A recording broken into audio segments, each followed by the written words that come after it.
Nandito naman tayo mga kapatid. At yan kagaya ng dati, tayo ay nasa buwan pa rin ng Abril at pizza ano na tayo ngayon? 11. At tayo ay nasa araw ng Sabado mga kapatid.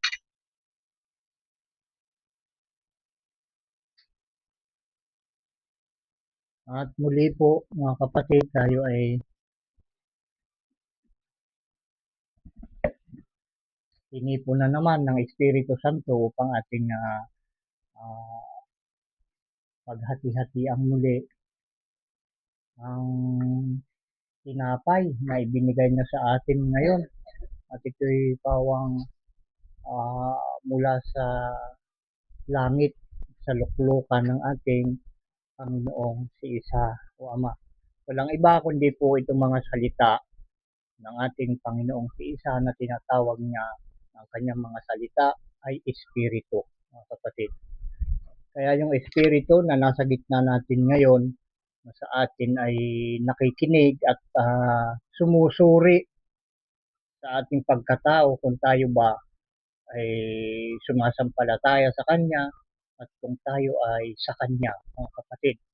Dahil kung tayo ay sumasampalataya sa Kanya at tayo sa Kanya, makikita yan sa ating mga gawa na tayo ay sumusunod sa Kanya. At mga kapatid, bago tayo mapunta dun sa mensahe at maghati-hati dun sa tinapay na binigay na sa atin ngayon, ating Panginoon si Isaw Ama, saan man kayo naroroon, ano man ang katayuan ninyo sa buhay, mga kapatid.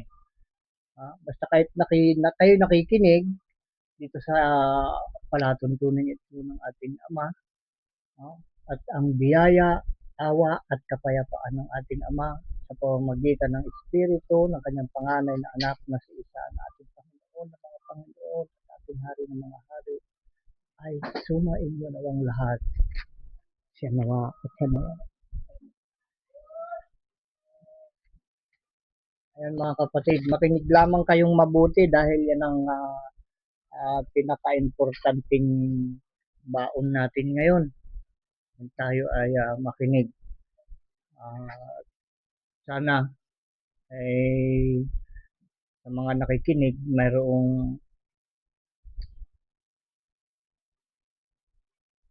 mayroon sa inyo na o kayo ay isa sa mga pinapahanap sa akin ng ating Panginoong si Isaw Ama dahil napakarami yung pinapahanap sa akin mga kapatid. Ilang taon na. Kwentahin nyo, 2017 pa ito mga kapatid. Wow. 8 taon na ba? 2017, 2026. Ngayon.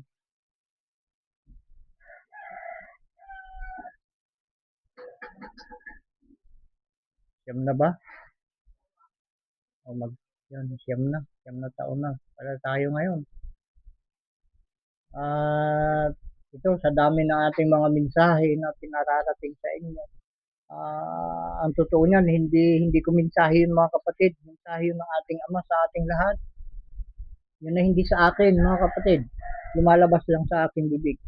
Yung pinapasok ng ating Ama sa aking puso at isip at lumalabas sa aking bibig. Dahil sabi ng banal na kasulatan, kung ano ang lumalabas sa iyong bibig, yun ang laman ng iyong puso. Mga kapatid. Pinasok yan ng ating Ama sa aking isip at inilagay niya sa aking puso at inilalabas ko sa inyo na dumadaan sa ating bibig, mga kapatid. At ito, inuulit ko, walang nagturo sa akin dito na sino mang tao. Ang nagturo nito sa akin ay ang Espiritu Santo, mga kapatid. Kahit sa ang paaralan dito sa buong mundo, hindi naman matatagpuan na itong turong ito kung hindi kayo makikinig dito. At tayo mga kapatid, ay dapat nating malaman ito na ang ating Panginoong si Isaw Ama, siya ay dahil maraming hindi naniniwala sa kanya eh. Ngayon, saan ba tayo nagmula mga kapatid? Kung tayo ay hindi naniniwala sa ating Ama sa langit. Kung sabihin galing sa magulang, ay sinong lumikha sa magulang natin? Yung lulo natin. Sinong lumikha sa lulo natin? Susugsugin mong mabuti yan. Pero mga kapatid, kung pupunta ka sa banal na kasulatan, ang tao ay nilikha ng Ama mula sa alabok, mga kapatid. Yun yung totoo. Kaya tayo, mga kapatid, karamihan, halos lahat ng ating ikinabubuhay ay nagmumula sa lupa, mga kapatid. Pintayin niyo mabuti. Ang pangunahing tubig, galing din yan sa ilalim ng lupa. Yung mga pagkain na yan, mga prutas na yan, ay ang bigas na yan, di ba? Lumalabas yan galing sa lupa. Yan, sa ilalim din ng lupa. Yung mga ugat. At yan nagsisilbi sa atin, mga kapatid, dahil tayo ang pinakamahalagang nilikha ng ating Ama. Ngayon, ang ating Panginoong si Isaw Ama, marami ang dito naguguluhan, kahit nga yung mga scientist, pambihira. Isa pa lang yung nalalaman ko na scientist na naniniwala na may Diyos. Hindi nila maipaliwanag kung sino yung lumikha ng langit at lupa. Hindi naman sila naniniwalang may Diyos. Dahil sila nga, nakakagawa sila ng ng manok. Diba? Yung cubs, di ba, gawa ng scientist yan. At mga iba't ibang gulay na nga naglalabasan ngayon, nagawa ng scientist, mga kapatid.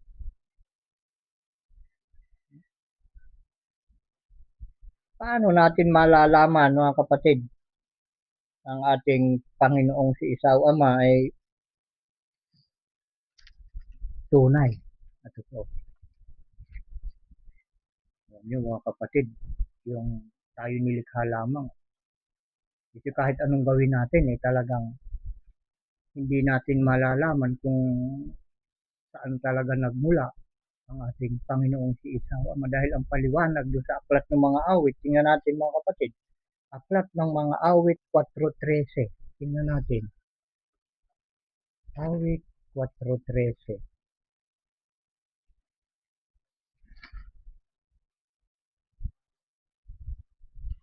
Tama ba yung pagkabanggit natin?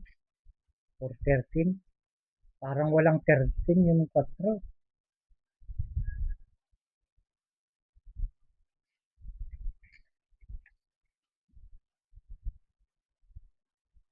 Wala, di ba? Tingnan nyo, mga kapatid, kung bakit ito yung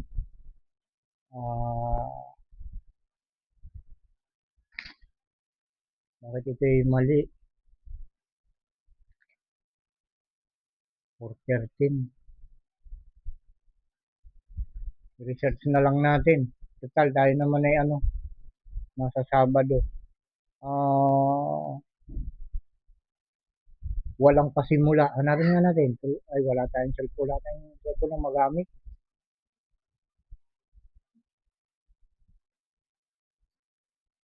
Magano tayo ngayon?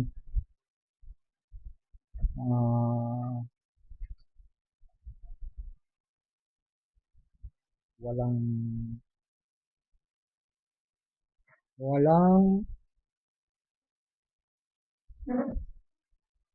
pasimula. Masigurado ito, mga kapatid.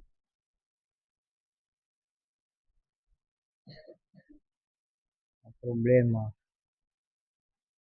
Ito masusure natin dito kung saan talaga nanggaling ang ating Panginoong si Isa.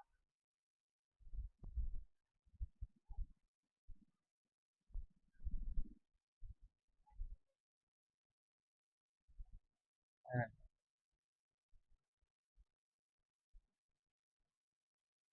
41, mga kapatid. 41:13.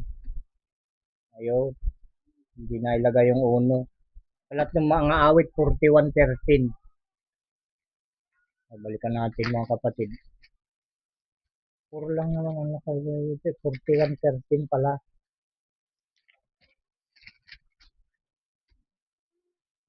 Ayun. Ito yung isang mga kapatid na magpapatunay. Tunay kasi mga kapatid dahil nakatala nakasulat. Ayun, sa mga gustong malaman kung saan ba nagmula ang ating Panginoong si Isaw Ama, ang ating Diyos Ama na nasa langit mga kapatid. Ayun, nakuha nyo na ba yung aklat ng mga awit 41:13? Basahin na natin mga kapatid. Purihin ang Panginoong Diyos ng Israel mula sa walang pasimula at hanggang sa walang hanggan. Siya nawa at siya nawa. So, nagmula pa lang ating Panginoong si Isaw Ama sa walang pasimula. Ano pa, paano natin kikwentahin yun mga kapatid? Siya ay nagmula sa walang pasimula at siya ay makakarating sa walang hanggan. So, biruin mo mga kapatid, okay, kwenta ba natin yun kung saan nagmula? Ay walang pasimula eh. Tapos ay patungo siya sa walang hanggan.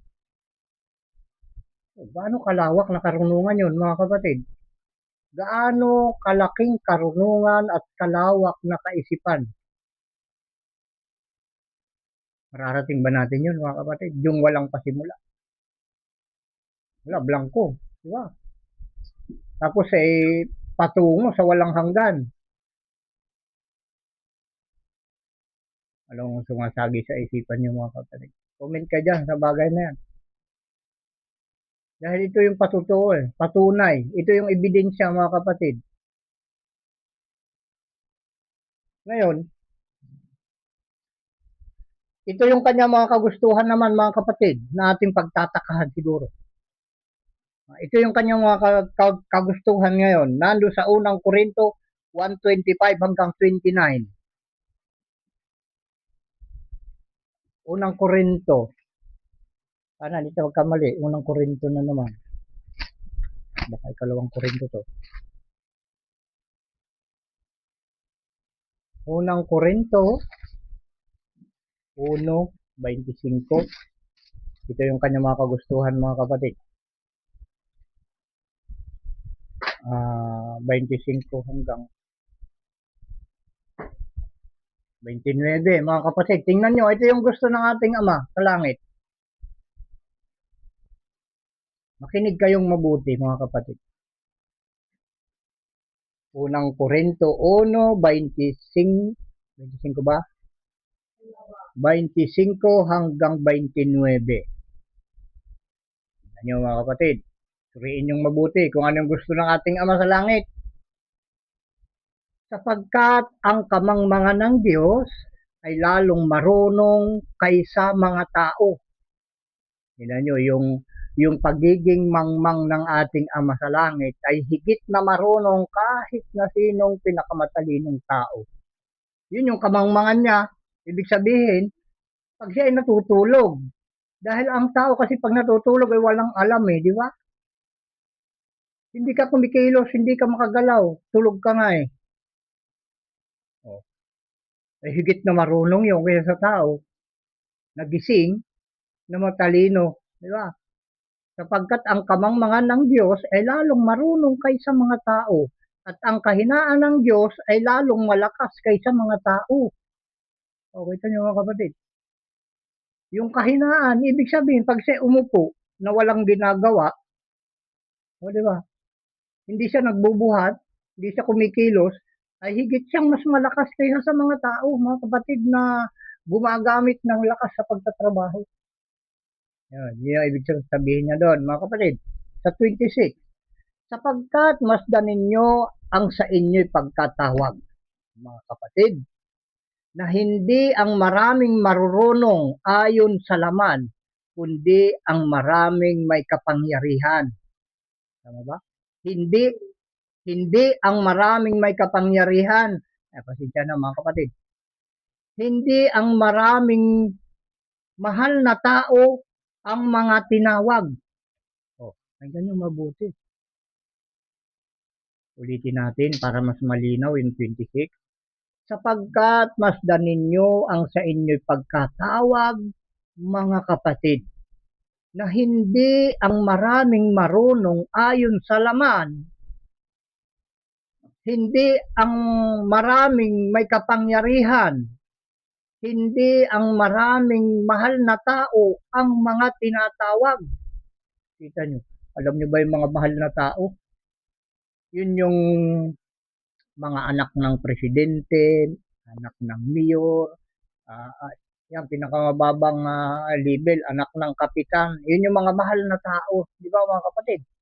At yung marunong, hindi ang maraming marunong. Ibig sabihin, ayon sa laman, yung marunong kasi mga kapatid na ayon sa laman, eh, karunungan na pangdadaya ang ginagamit.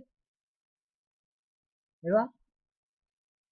So, ikaw kasi isang taong makasarili, ang tawag sa iyo ayon ka sa laman, mga kapatid. Dahil ang iyong pinagpapahalagan lamang ay yung mga ukol sa laman. Ukol sa paggawa ng kasalanan, mga kapatid. Dahil ang kasalanan ay hinatulan ng ating Ama, tinawag niyang laman, yung kasalanan. Hindi ang maraming may kapangyarihan. O alam mo yung may kapangyarihan mga kapatid, ibig sabihin mayayaman. Yan ang makapangyarihan mga kapatid, yung mayayaman dito sa sanglibutan. Hindi ang maraming mahal na tao ang mga tinawag. Kita nyo. Kundi pinili ng Diyos ang mga bagay na kamangmangan sa sanglibutan upang hiyain niya ang mga marurunong. At pinili ng Diyos ang mga bagay na mahihina sa sanglibutan upang hiyain niya ang mga bagay na malalakas. At ang mga bagay na mababa ng sanglibutan at ang mga bagay na hinamak ang pinili ng Diyos.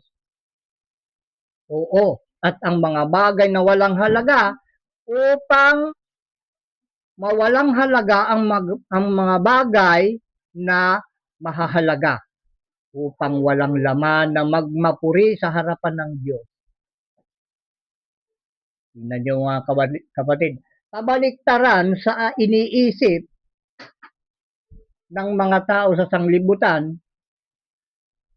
ang gusto ng ating Ama sa Langit na mangyari. Diyan sa mga bagay na yan, mga kapatid, mag-comment kayo. Yan ang hinihintay ko palagi. Lahat ng sinasabi ng Espiritu Santo sa akin na ibinibigay ko sa inyo na pawang Espiritu, mag-aantay ako ng comment ninyo. Kung ito inyong naunawaan, ibig sabihin, no comment. Ngayon, pag hindi niyo ito naunawaan, doon kayo mag-comment para inyong maunawaan. Ngayon, pag hindi kayo nag-comment, naunawaan ninyo, ibig sabihin, ginagawa ninyo.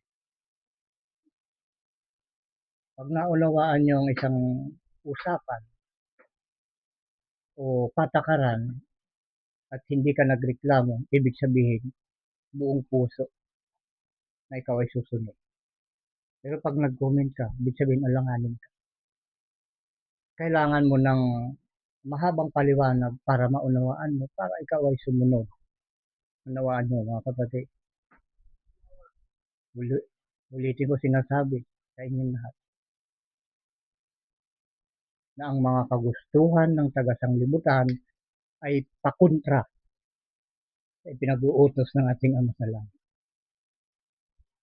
Dahil andito nakasulat. Tandaan nyo itong talatang ito mga kapatid. Unang Korinto, 1, tama ba? 1 ba? 25 hanggang 29. Pag-aralan nyo mabuti ito mga kapatid dahil ito ang kagustuhan ng ating Ama sa Langit. Ngayon, ito yung kanyang kinalulugdan mga kapatid, mga gawain yung nabanggit natin. Ngayon mga kapatid, yung mga mensahe, may 2 mensahe ako na pinarating sa inyo. Dahil special, tawag ba doon, ang special na mensahe. Yun, yung nakalagay doon. Nasa part 2 na tayo mga kapatid. Pagdugtong-dugtungin ninyo yun. Part 3 ito mga kapatid. Special na mensahe. Part 3 na ito mga kapatid. Dahil ang ating Ama, ang pinapakilala ko sa inyo, na siya ay may bagong pangalan mo. Ang ating Panginoong si Isa o Ama ay iisa. Dahil siya mismo ang nagsabi dun sa aklat ng Juan 10:30, kung hindi ako nagkakamali. Hanapin natin mga kapatid. Juan 10:30. Dahil ang ating Panginoong si Isa, mga kapatid, na Jesus ang pangalan niya noon, ay hindi siya nagsisinungaling. Walang kasinungalingan sa kanya. Basta sinabi niya, mangyayari. At yan ay totoo, mga kapatid. Tandaan nyo na naman ito, mga kapatid. Juan 10:30. Bahan na natin. Basahin na natin. Sabi dito ng ating Panginoong si Isa, ako at ang Ama ay iisa. Wala nang iba. Yun lang ang laman ng bersikulong ito ng Juan. Juan 10. Kapitulo 10, versikulo 30. Nag-iisa lang yan, mga kapatid. Yun lang ang laman. Wala nang iba. Ako at ang Ama ay iisa. Kaya ang tawag natin sa kanya, dahil may bago siyang pangalan ngayon, Isa o Ama. Ako at ang Ama ay iisa. Kaya Isa o Ama, parehas yun, mga kapatid. Muli, papaliwanag ko sa inyo, ang kanyang panganay na anak ang ating Panginoon at siya ang kapangyarihan ng Ama. Ang may-ari ng kapangyarihan ay ang Ama. Hindi pwedeng maghiwalay ang kapangyarihan at ang may-ari ng kapangyarihan, mga kapatid. Kaya yung kapangyarihan at yung may-ari ng kapangyarihan, yan ay iisa. Naunawaan nyo, mga kapatid. Pero ito yung sa problema. Yung babasahin natin doon sa aklat ng mga awit 72, 18 hanggang 19. Ulit ko sa inyo, special na mensahe ito, part 3. Aklat ng mga awit 72, 18 hanggang 19. Sana hindi naman ako linigaw ng dito sa pagsulat. Diablo. Dahil pag kasi, excited tayo sa ating naririnig ng mga utos ng Ama. Gusto ko isulat kaagad yun na nakukuhan tayo. Inililigaw tayo ng Satanas. Dahil walang ibang nangliligaw, mga kapatid, kundi ang Diablo lang. Ang ating Ama sa langit, ayaw niyang tayo'y maligaw. Kaya kung tayo may naliligaw, yan ay hindi gawa yan ng ating Diyos Ama sa langit. Yan ay gawa ng Diablo, mga kapatid. Kaya higpitan lang natin ang pagsunod sa utos ng ating Ama upang mawalan ng kapangyarihan sa atin ang may-ari ng pangliligaw. Hindi pangliligaw, mga kapatid, pangliligaw. Sabi sa Ilocano, mangyaw-awan, mangdaraya. Yung nangliligaw, mangdaraya. Anong binanggit natin? 72, 18, 19? 72. 18, 19. Tingnan nyo, mga kapatid, basahin na natin aklat ng mga awit 72, 18, 19. Purihin ang Panginoong Diyos. Yan, yung Panginoong si Isa o Ama. Ang Ama ng Israel, na siya lamang ang gumawa ng mga kababalaghang bagay, at purihin ang kanyang maluwalhating pangalan magpakailanman, at mapuno ang buong lupa ng kanyang kaluwalhatian. Kita nyo, mga kapatid, ito ay sulat sa atin na ang pangalan ng ating Panginoon ay maluwalhati. Naniniwala ba kayo doon, mga kapatid? Sa pagkaalam nyo, mga kapatid, ano ang ibig sabihin ng maluwalhati? Sa atin dito, ano ang pagkaalam natin sa maluwalhati? Ano ibig sabihin?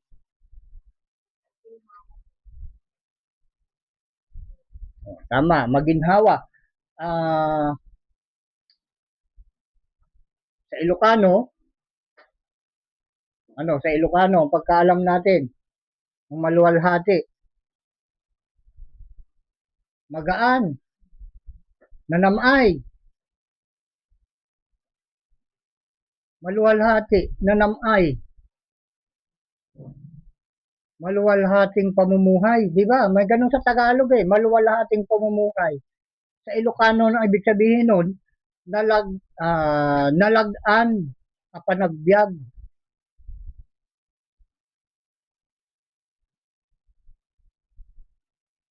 Ibig sabihin mga kapatid, napaka-simple. Ah, kumbaga sa gawain, napakagaan. Yung may pumipirma dito na hindi natin katulad mga kapatid. Ang sinasabi natin. Kumbaga sa numero mga kapatid, ito yung pinakamagaang isulat. Ano yung pinakamagaan isulat sa lahat ng numero mga kapatid? O, di ba yung number 1, maluwalhating isulat. Nag-aaral ka nga ng grade 1, yun yung may tuturo. Isa. O, di ba? Pinakamaluwalhating kanyon. Yun yung pasimula ng pagbibilang isa. O, di ba? Napakadaling pag-aralan mga kapatid.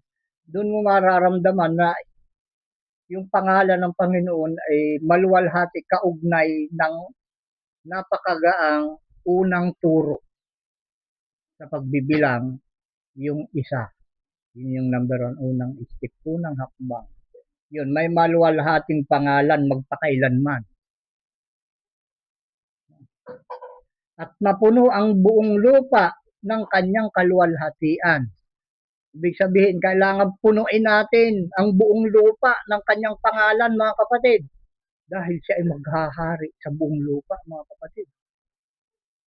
Yun yung kaluwalhatian. Punuin natin ang buong lupa ng kanyang pangalan. Yun yung bukang bibig natin sa araw-araw, mga kapatid. O, di ba? 2 ulit sinabi, siya nawa at siya nawa. Diba?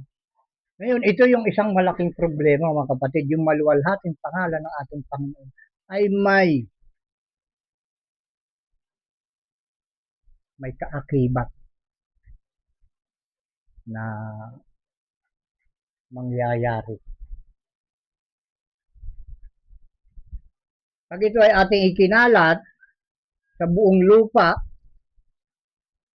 maraming kukontra dito mga kapatid. Ilang minuto na tayo?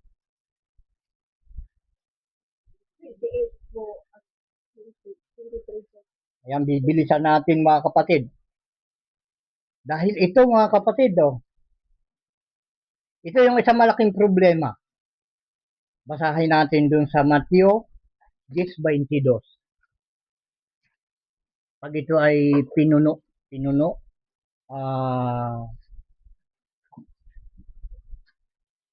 pag napuno ang lupa, pag pilitin nating mapuno ang lupa, ito yung magiging problema sa mga taga-lupa, taga-sanglibutan. Mateo 10:22. Ito yung magiging problema natin. Hindi mangyayari ito dahil ito nakasulat mga kapatid. Dahil sa pangalan ng ating Panginoon na maluwalhati. Yung mga nakikinig, tandaan ninyong mabuti ito. Ito'y totoo mga kapatid at ito'y mangyayari. At ito'y nangyayari sa amin. Kaya walang naniniwala sa amin mga kapatid. Mateo 10:22, basahin na natin. At kayo'y kapupuutan ng lahat ng mga tao dahil sa aking pangalan. Yan ang problema mga kapatid. Sino man ang nagbabanggit ng bagong pangalan ng ating Panginoon na maluwalhating pangalan ay kapupuutan ng mga tao. Datapot ang magtiis hanggang sa wakas ay siyang maliligtas. Yun. Ang pinakamaganda ron mga kapatid, pag nasa iyo ang maluwalhating pangalan ng ating Panginoon, maliligtas ka. Kailangan lang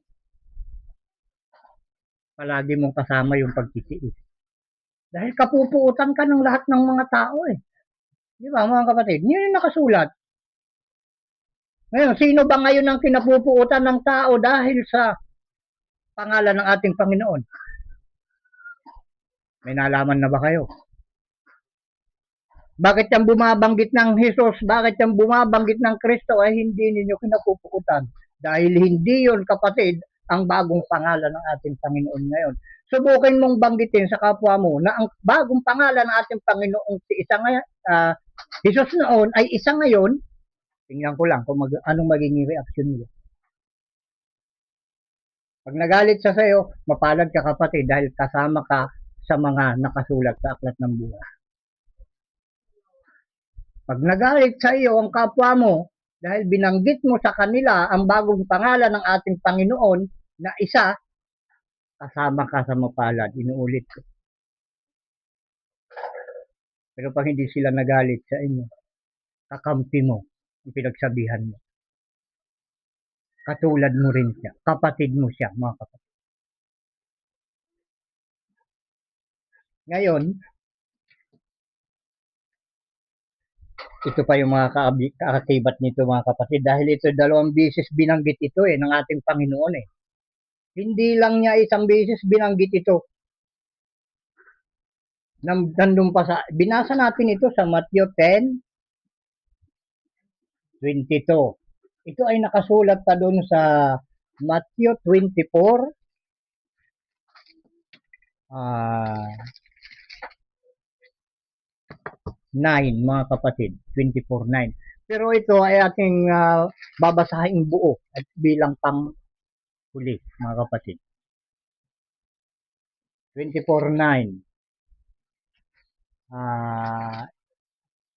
Ito sisimula natin mga kapatid sa 24:6 hanggang 9 at hanggang sa 14.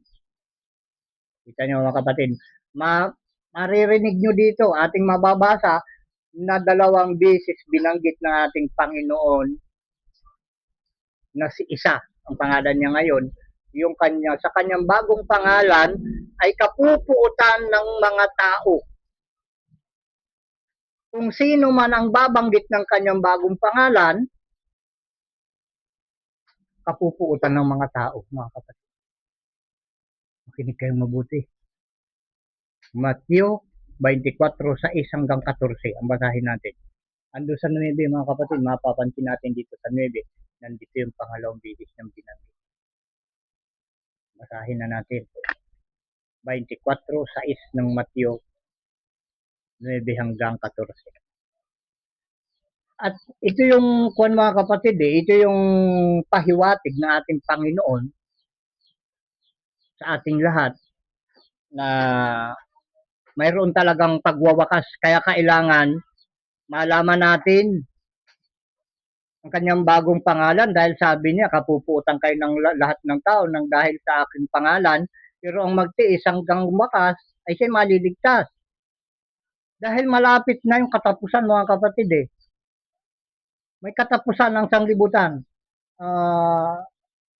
May katapusan ang lahat ng ito nating kahirapan na nararanasan mga kapatid. Tandaan natin mabuti ito. Basahin na natin. Matthew 24:6 hanggang 9 at 14. Ito, 2 bagay malalaman nyo dito. Nang dahil doon sa kanyang bagong pangalan, ay ando na yung simula ng katapusan. Darating na ang wakas mga kapatid. Sa 6, at mangyayaring at mga kakarinig kayo. Ayan. Nagdudubli-dubli yung paningin ko mga kapatid. At mga kakarinig kayo ng mga digmaan. Diba? Nangyayari mga kapatid. At mga alingaw-ngaw ng mga digmaan. Ingatan ninyo na huwag kayong magulumihanan sapagkat kinakailangang ito'y mangyari. Datapat hindi pa ang wakas. Huwag tayong matakot sa mga digmaan na yan dahil hindi pa yan ang wakas. Sapagkat magsisitindig ang bansa laban sa bansa at ang kaharian laban sa kaharian, at magkakagutom at lilindol sa iba't ibang dako. Tingnan nyo mga kapatid, tandaan nyo mabuti itong sinasabi ng ating Panginoong si Isa. Magkakagera, magkakagutom. Tingnan nyo yung kasabay ng gera, gutom. At ang kasunod ng gutom, lindol sa iba't ibang dako. Di ba? Datapat ang lahat ng mga bagay na ito ay siyang pasimula ng kahirapan. Tingnan nyo mga kapatid. Pag lumabas na yung mga lindol na sa iba't ibang dako, yan na, magsisimula na yung kahirapan mga kapatid. Kung magkagayoy, ibibigay kayo sa kapighatian at kayo'y papatayin. O, tandaan nyo mabuti mga kapatid, kayo'y papatayin at kayo'y kapupuutan ng lahat ng mga bansa dahil sa aking pangalan. O, di ba? Kaugnay doon sa binasa natin kanina sa Matthew 10:22. Kayo'y kapupuutan ng lahat ng mga bansa dahil sa aking pangalan. Doon sa kabila ay sa lahat ng mga tao. Ay ito'y lahat na ng mga bansa. Ito'y pagkatapos ng mga lindol na yan, yung kagutom na yan, yung kahirapan. Yun, pag tayo ay nasa kahirapan na, kung magkagayoy, ibibigay kayo sa kapighatian at kayo'y papatayin at kayo'y kapupuutan ng lahat ng mga bansa dahil sa aking pangalan. Mga kapatid, papatayin. Kayo'y papatayin. Ibig sabihin, tayo mga nakikinig sa kanya. Pero huwag kayong matakot mga kapatid. Dahil may pangako ang ating Ama, huwag ipahamak ang lahat ng mga bagay na sariwa, kundi yaon lamang mga taong walang tatak ng Diyos sa kanilang mga. Yun lang ang tatamaan mga kapatid. Yung walang tatak ng Diyos sa kanilang mga. Mag-comment tayo dyan sinasabi ko. Sa Diyos na tayo. At kung magkagayoy maraming mga titisod at magkakanuluhan. Diba? Pagkakanulo yung mga kapatid. Sabihin ay siya. Kasama din niya nung mga tumatawag sa pangalang isa. Pagkakanulo. Ang isa't isa ay pagkakanulo at magkakapuutan ang isa't isa. Yan, magkakaroon ng galit ang bawat isa mga kapatid. At magsisibangon ang maraming bulaang propeta at kanilang ililigaw ang marami. At dahil sa pagsagana ng katampalasanan, ang pag-ibig ng marami ay lalamig. Yan mga kapatid. Ang pag-ibig ng marami ay lalamig. Ibig sabihin, kahit gaano mo kamahal yung anak mo, at matinding kahirapan lalamig yung pagmamahal mo sa anak mo o kaya sa asawa mo. Yun ay mangyayari ng mga kapatid dun sa mga tao na hindi nagpapasakop sa utos ng ating Panginoong si Isaw Ama. Dahil may pangako ang ating Panginoong si Isaw Ama sa lahat ng kanyang supporter o kaya ay kanyang mga lingkod o alipin. Pangako niya, sila'y mga gugutom, ngunit ikaw ay mabubusog. Sila ay magugutom, ngunit kayo ay mabubusog. Dahil sa katampalasanan dahil sa pagsagana ng katampalasanan, ang pag-ibig ng mga marami ay lalamig. Baka hindi kayo naniniwala dito mga kapatid. Dahil sa sobrang gutom, yung ang ina na napakabait na halos ayaw niyang palakarin sa lupa ang kanyang anak. Sa panahong yun, iluluto niya yung anak niya dahil sa kawalan ng pagkain. Dahil yung pag-ibig na ay lalamig mga kapatid, mawawala yung pagmamahal sa kapwa mo kahit sa anak mo. Darating yung araw na yun mga kapatid. At ito yung pasimula mga kapatid. Kaya binabanggit ko palagi sa inyo na may bagong pangalan ng ating Panginoon. May bagong pangalan siya. Na yun lamang ang ibinaba dito ngayon sa lupa na makapagliligtas sa lahat ng tao kung maniniwala ka. Dahil walang ibang pangalan sa silong ng langit na ibinigay ang Diyos sa atin na sukat natin ikaligtas.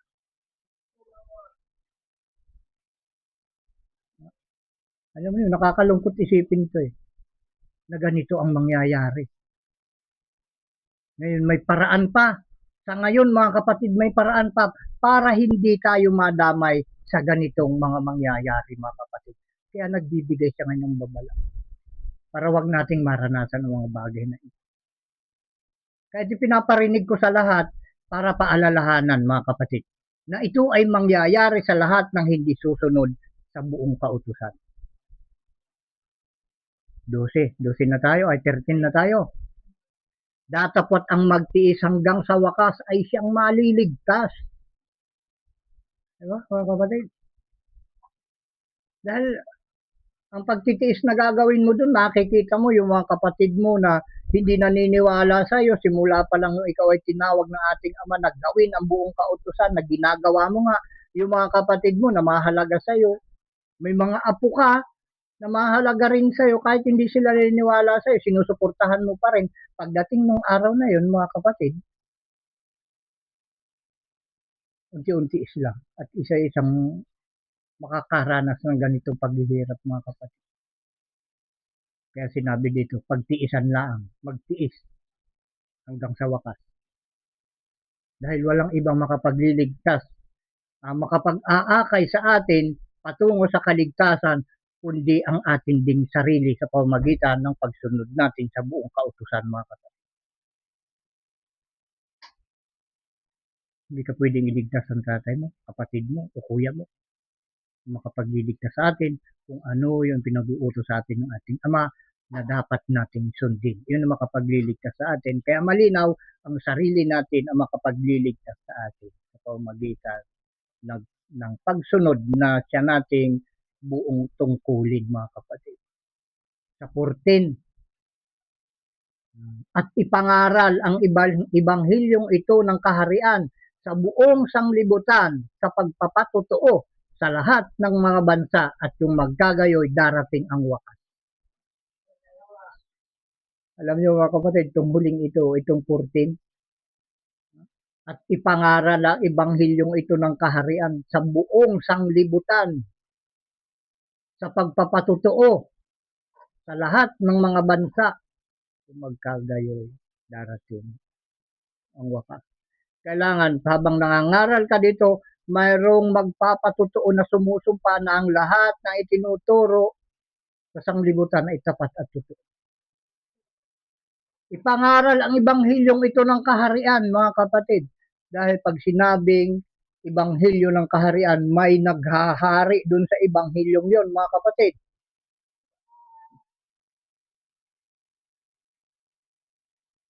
At pag may hari, may pangalan yung hari, mga kapatid.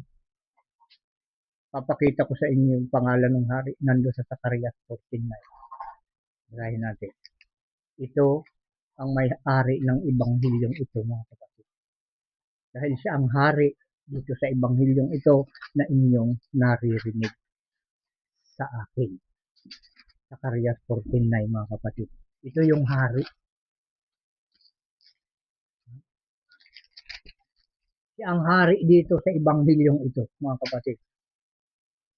Nauulit ko na naman. Baka mahigit ng 100 beses na binanggit ko ito, mga kapatid. Ito ay para sa mga baguhan pa lang na nakakarinig ng programang ito. Basahin natin sa Zacarias 14:9. At ang Panginoon ay magiging hari sa buong lupa. Sa araw na yaoy magiging ang Panginoon ay isa at ang kanyang pangalan ay isa. Yan, mga kapatid. Hanggang sa muli, tumutok lang kayo dito. Tutok, mga kapatid. Kung gusto nyong maligtas. Yan. Sa inyong lahat ng mga nakinig muli at muli, binabanggit ko sa inyo, saan man kayo naroroon, anuman ang katayuan ninyo sa buhay, ang biyaya, awa at kapayapaan ng ating Ama sa pamamagitan ng Espiritu ng kanyang panganay na anak na si Isa na ating Panginoon ng mga Panginoon at ating hari ng mga hari, ay sumainyo nawang lahat. Siya nawa at siya nawa. Yung patotoo, mga kapatid, dahil yan ay kailangan. Pakinggan ninyong mabuti.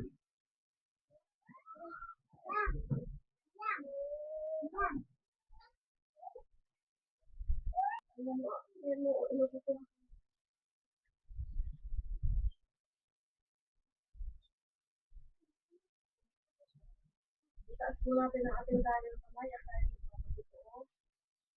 ang magpawalang halaga sa pagkusan ni Moises sa pagtotoo ng 2 o 3 saksi ay mamamatay na walang awa.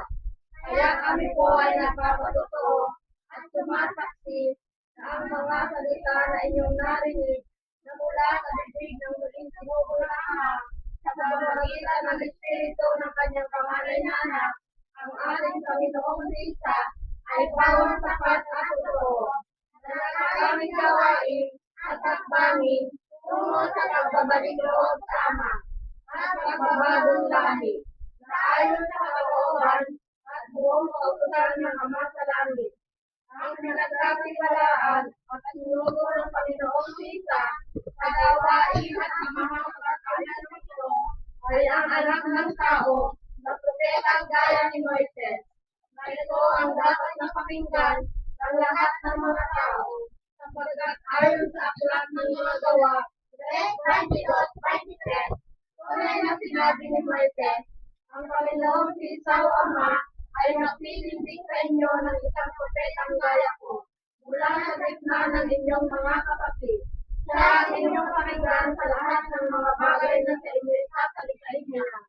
At mangyayari na ang bawat kaluluwa na hindi makinig sa propetang iyon ay pupukay lubos sa gitna ng bayan. Siya nawawa at sumunod. Siya nawa at siya nawa. Magbatian na tayo, pagbati mula sa Ama ng Kapayapaan. Ama ng Kapayapaan.